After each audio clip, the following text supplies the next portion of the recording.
Do you realize that when you are in a relationship and you are arguing repetitively about how someone is treating you badly, unfairly, and you deserve better, and picking them apart about why you're disappointed in how they're acting towards you, what they're saying or not saying, how they're treating you, and there's a big part of you that insists and knows with every part of your being that you deserve better than this.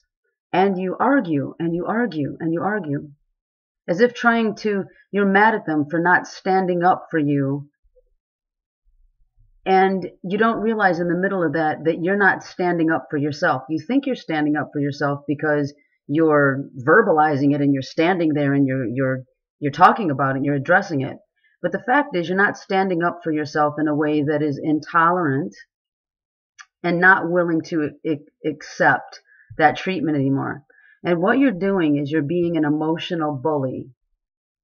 Now, I'm not dogging you out because I've learned this from my own realization that in the face of telling someone that they're not treating you fairly or properly, you're really emotionally picking on them. And everybody just wants to be happy.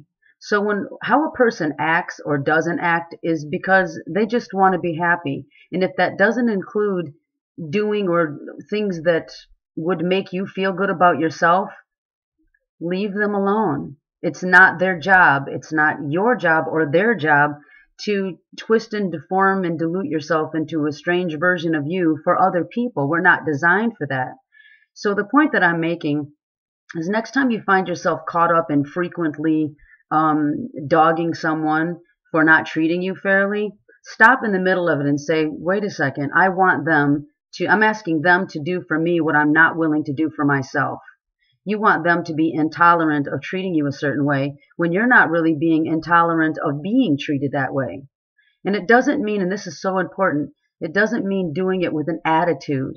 It means understanding that everyone is their own manager. And if what makes you happy and the way you want to be treated doesn't fit what comes natural for them, leave them alone. Stop bullying them. Find someone that is willing to, let's say, don't go where you're tolerated, go where you're celebrated. So don't stand in the face of someone that it doesn't come natural for them anymore, or it doesn't come natural at all, or never did, to treat you a certain way, to look at you a certain way, to value you in a certain way. You value you in a certain way, and if they don't really fit in with that, then leave them alone and love them and wish them well. Loving somebody else doesn't mean forfeiting loving yourself, but don't stand in somebody's face and insist that they change in order to make you happy and being a bully towards them. So it's fascinating when you think about that's really what you're doing. Everybody just wants to be happy. Let them be themselves. You're not really loving that person if you don't let them be yourself. Love yourself and love the other person and let them be who they are. And if it doesn't make you feel good, then let yourself find that somewhere else. You don't have to do it with an attitude. Just understand we're all different. And sometimes we come together when we fit together for a little period of time in our life, sometimes longer, sometimes shorter. But when that no longer fits, let it go. Don't stand there and beat someone up for not changing into something you want them to be. Move towards what you want.